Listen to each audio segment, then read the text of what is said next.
This is Feminist Wellness, and I'm your host, nurse practitioner, functional medicine expert, and life coach, Victoria Albina. I'll show you how to get unstuck, drop the anxiety, perfectionism, and codependency so you can live from your beautiful heart. Welcome, my love. Let's get started. Hello, my love. I hope this finds you doing so well. This week, I am so delighted to share a replay of one of my favorite, most helpful episodes of Feminist Wellness, one that I find to be most fundamental and helpful in your journey to get anchored in yourself, to learn how to see your habitual thought patterns, what doesn't serve you, and to learn how to transform your thinking, your somatic experience of life, so you can live with wild self-love, self-trust, and less anxiety, worry, and codependent, perfectionist, and people-pleasing thinking. I'm resharing this show and will be re-releasing some other episodes in the coming months for two reasons. One, there are lots of new folks here who may not have heard these shows from way back in the day, and I really do think that they are fundamental for everything that follows. Second, because if you've been listening in for over 2 years, there is so much that you can get from re-listening to a show. Like maybe you got the basics the first time around, and listening in again gives you an opportunity to learn even more, to take the learning deeper, to hear things that you maybe didn't hear, couldn't hear when I was blowing your mind the first time around. But really, there are so many podcasts from other teachers that I listen to over and over again, books I reread over and over, because every time that I reconnect with those lessons, I learn something new, because my brain has shifted and I'm able to hear more each time, to relate in a new and different way that helps me identify more, to see myself more, to grow more. So today, we're starting with episode 2 from way back when, which is about mindfulness and being your own watcher, getting meta with your own thoughts.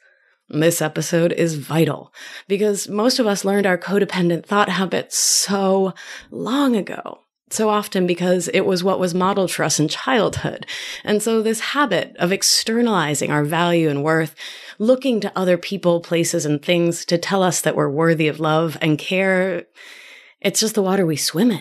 It's the air we breathe. It's the way we move through the world, often without even recognizing or knowing it, because it's so very much our norm. So in this episode, I introduce the concept of being your own watcher, of watching your brain think, which is a vital first step because it's challenging to shift the thoughts and somatic tension patterns you didn't even know you have. So I'm delighted to bring you this episode again today, and I highly recommend you get out your journal and a pen and see what new lessons you can learn. Oh, and by the way, if you aren't following me on Instagram at Victoria Albina Wellness, you're missing out on some amazing travel pictures. So I'm fully vaccinated and I really miss my family. So I decided to come visit my people back here in Argentina, which is where I'm recording this from. So if you want to see pictures of the glacier Perito Moreno, down in Ushuaia, in Calafate, the deserts of Salta and Jujuy, the beaches of my hometown of Mar del Plata, go hit that follow button at Victoria Albina Wellness. You're not going to want to miss it. I give pretty good gram. All right, so I hope you enjoy this episode. It's going to be a good one. Hello, my loves. It is so insanely cold right now in New York. Everyone on the streets all sniffly and coughing. The subway is like this massive petri dish. I have to stay on my immune boosting game every day to make sure I don't get sick. I hope you're doing the same, and I hope you're warm and healthy and happy wherever you are. So now, on to the good stuff. On this episode, I want to talk about one of my favorite ways to stay mentally and physically healthy, which is mindfulness, without which I swear I would have completely lost my mind about 450 million bajillion times. So I just want to start by acknowledging that this is an enormous concept. People write books and books and books about this. I'm not pretending I can teach you everything you need to know about mindfulness in one podcast episode, but I'm going to help you build a foundation, and then each week I'll be infusing mindfulness teachings into the rest of the work we'll be doing together. So with those wee disclaimers in mind, let's get into it. At the core of my medical and coaching practice is a deep belief in the power of managing our minds, telling the story we want to believe about our lives. In case you're already like, bah, this is some new age garbage, I'm not talking about some bullshit positivity. I'm talking about science. The science of neuroplasticity teaches us that we can reprogram our brains and can create new neural networks by simply believing new thoughts and practicing them. There's the old saying, what fires together, wires together, which means that when you practice a new skill or a new thought over and over again, your neurons or brain cells actually change and start to associate a new thought with a new feeling. Science. I'll tell you, it's pretty amazing. So when you keep telling yourself your old stories about who you are and how you feel in the world, you make those stories stronger in your brain too. Your brain believes you. When you tell a story like, my digestion is just the worst, which I hear all the time in clinic, or, man, he is always just trying to make my life harder, your brain believes you. Conversely, when you practice a new story like, I'm not going to take this one personally, or, I know I can heal my IBS one small step at a time, you can take control of your thinking and thus your feelings. You start to take back your health on a deep cellular level. And it is impossible to change something we are not aware of. So today I'll be focusing on mindfulness as the first step in changing our lives and our health. And I'll be doing a podcast soon where I detail the strategies I use to help shift our thoughts so we can feel better in our lives using a cognitive behavioral framework. So most of us have heard about the power of mindfulness and meditation. It's calming, centering, lowers blood pressure, and improves brain function. What you may not know is that it helps balance our stress hormones, supports our metabolism, and regulates our daily energy. Mindfulness also plays an important role in fertility and can help improve our digestive function too by regulating the stress response within our gut. This helps keep food moving smoothly through and out of us. Maybe you're having trouble concentrating at work. Maybe you have a hard time staying in conversations when they turn to conflict with a partner or friend. Maybe you get defensive or angry. Do you get lost in thought instead of being present? Maybe you're always thinking about the next thing you're going to say instead of truly listening during a conversation. Or maybe, like me, you find yourself out of touch with your own feelings. I realized about a decade ago that I was often irritable without realizing it. That was a sign of depression and anxiety for me, and I couldn't even see it because I was so in it.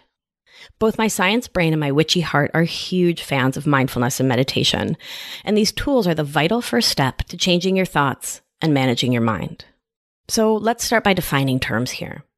I define mindfulness as coming into awareness, being aware of the present moment, acknowledging what's happening right now, and accepting your thoughts, feelings, and sensations as they are. Meditation is defined as the action or practice of meditating, which is kind of just like taking mindfulness to a different degree. So today I want to focus on mindfulness as a step on the road to meditating and to getting in touch with our minds and being more present in our lives. I want to introduce the concept of being our own watcher, a term I first heard from the writer Eckhart Tolle. I devoured his books when they first came out, and I want to give a shout out to Oprah for teaching me about him. Thank you, Oprah, for all you do. And his work has deeply shaped my understanding of who I am in this world. This quote really struck me and has stayed with me. Be the silent watcher of your thoughts and behavior. You are beneath the thinker. You are the stillness beneath the mental noise.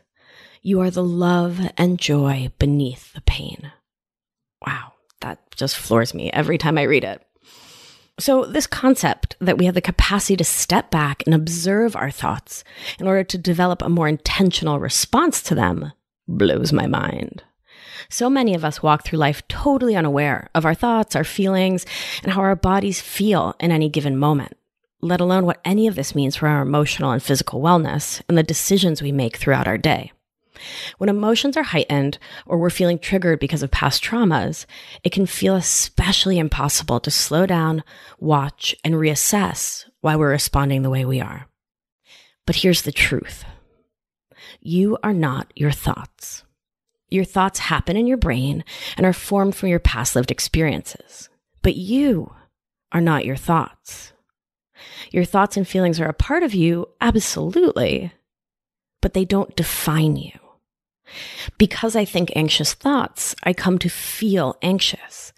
But that doesn't mean that I am anxious.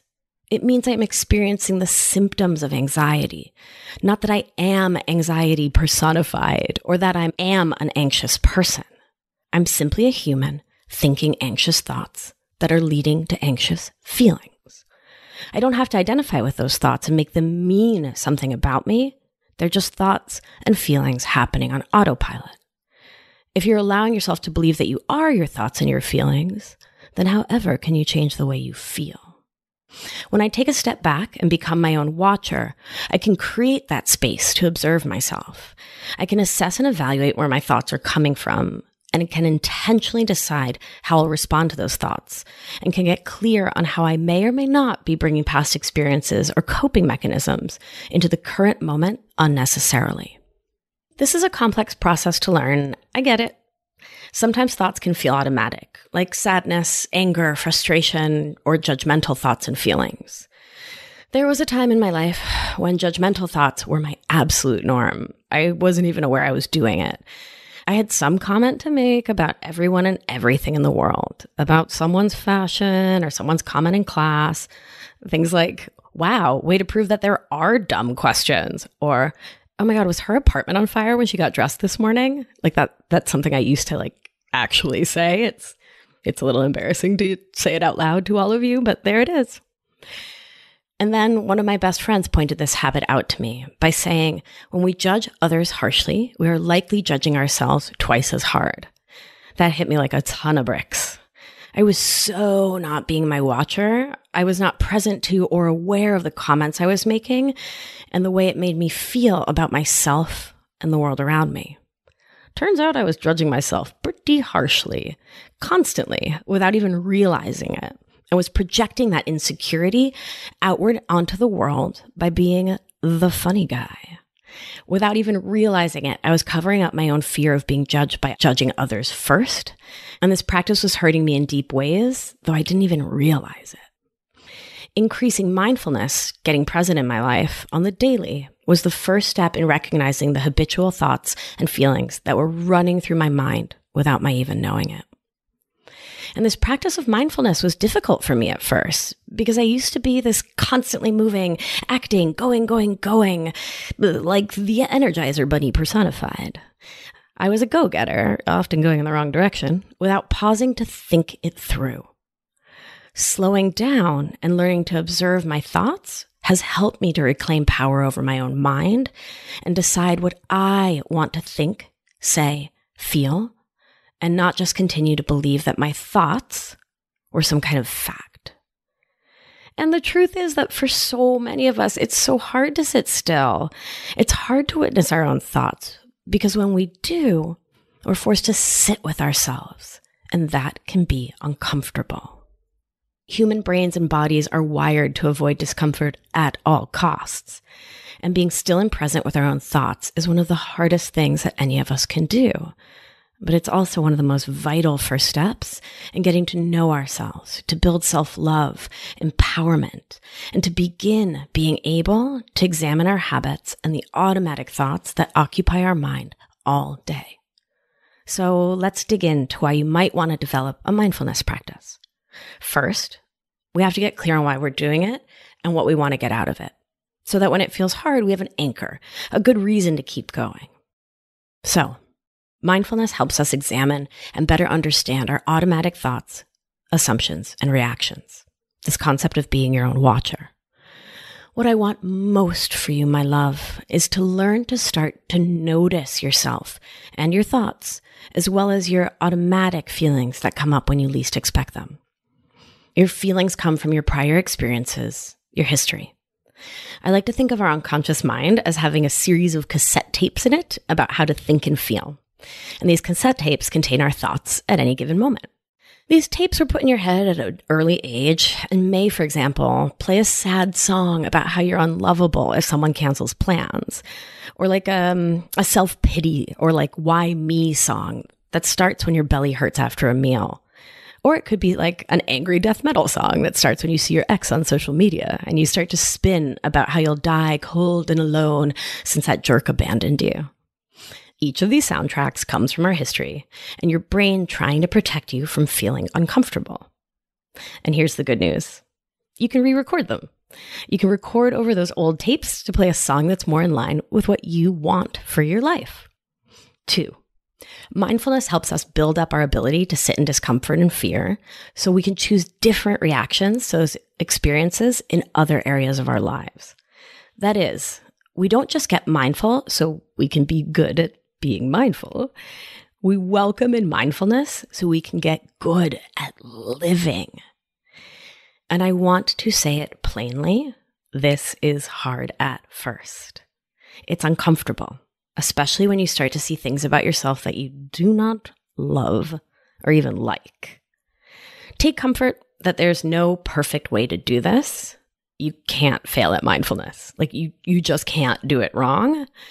All you'll be doing is paying attention so you can make choices in this life, instead of always playing the cassette tape your brain has always played. Why let your brain be the DJ? I mean, I want to be my own DJ. All right, what do I want to play? I want to play some Sonic Youth, followed by Tribe, and then maybe some Anatishu. Okay, wait, hold on. Sorry, I got totally off track building my playlist. But the point is, the daily practice of being your own watcher sets you up to take a few deep breaths before getting defensive when you're talking with your boss, before yelling at your kids, or taking some random comment personally. Taking a few deep breaths each day helps you to not go to that panic place when you have a different than usual belly pain, or when you feel those period cramps coming on. Mindfulness helps us to make peace with our human bodies and to be the watchers of our human minds, not the subject of our thoughts, but an actor, able to see what our brains are doing out of habit, fear, self-preservation, and to help us pause so we can choose the next right thing instead of just doing what we've always done. So, how can we get more mindful? There are several things I do to help myself get present and to be my own watcher. 1, remove the adjectives.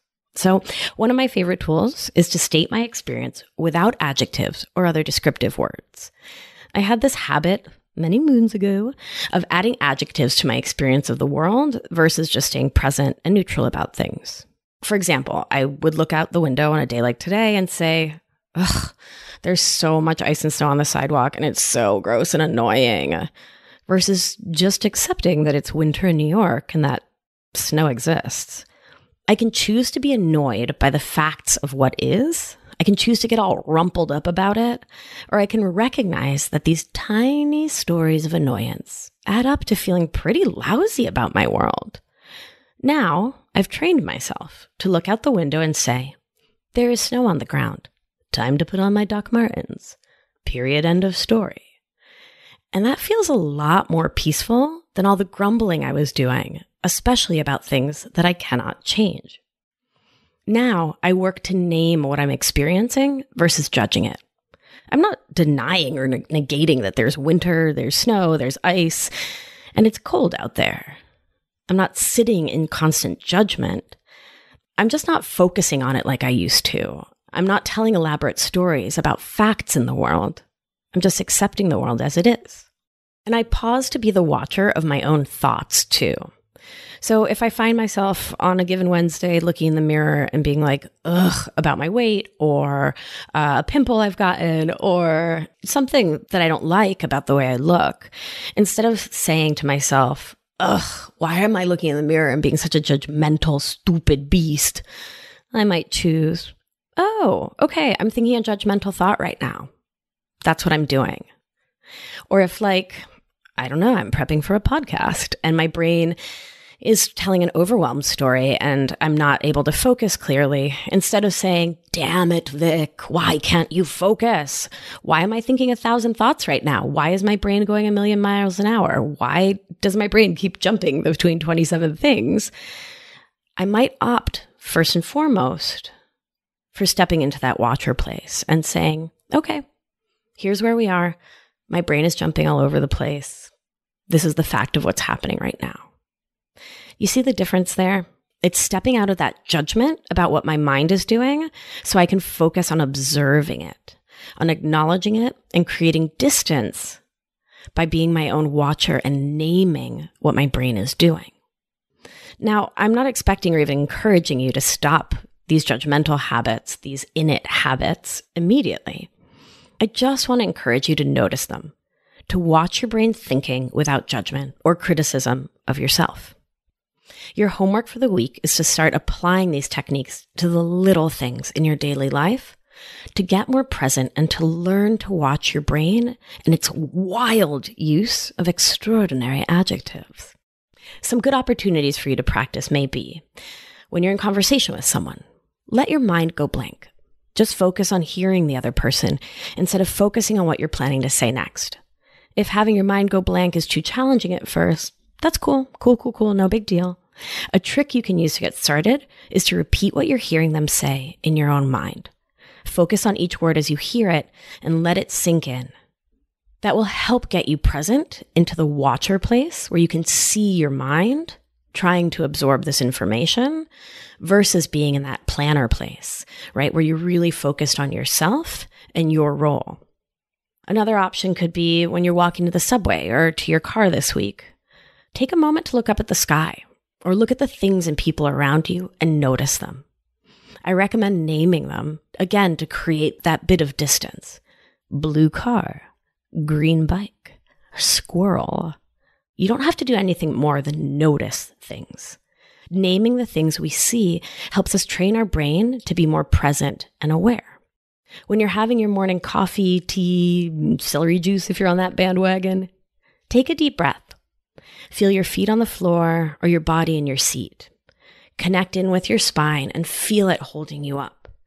Feel the weight of the cup in your hand, the temperature of it. Smell your beverage. Take a taste. Feel it going down your throat and into your belly. Really take it in and get present to your body. If you find yourself in a moment that feels difficult, pause, breathe, notice any tension in your body, any thoughts racing through your mind. You don't have to do anything about what you're feeling. For now, you just need to get present to it. If you have the space to write down your observations in a journal or notebook, or even in that note section on your phone, do that. Writing helps us to create space between our thoughts and our connection with those thoughts. It helps us to get a little cognitive distance. That is, distance between ourselves and the thoughts our brains are automatically thinking. I'll be talking a lot about journaling in episodes to come, so starting the practice now can help you apply these teachings as I lay them out each week. Remember, my loves, mindfulness sets us up to move with the ebbs and flows of life, rather than letting life be a constant and ever-looming tsunami on the horizon. Being present helps us to create distance before reacting, so we can respond in a calm and centered way that is aligned with our values and our desires for our best life. And that feels pretty darn amazing. Thanks for listening. I hope this episode's been helpful for you. Do your homework this week. Take a moment to get present each day with your surroundings. Start to notice your thoughts. Start to write them down. Start to see what your brain is doing when it's on autopilot. When those old cassette tapes that were recorded by your mom or your dad, by society, by our culture, start to see those cassette tapes and the string of thoughts that go racing through your brain without your even paying attention. You get to be the actor in your life, and the first step is to get present to it all. Be kind to yourself, and in this process, please remember, when we heal ourselves, we can help heal the world. Thanks for listening in, my loves. Be well, be mindful. If you've been enjoying the show and learning a ton, it's time to apply it with my expert guidance so you can live life with intention without the anxiety, overwhelm, and resentment so you can get unstuck. You're not going to want to miss the opportunity to join my exclusive intimate group coaching program. So head on over to victoriaalbina.com/masterclass to grab your seat now. See you there. It's going to be a good one.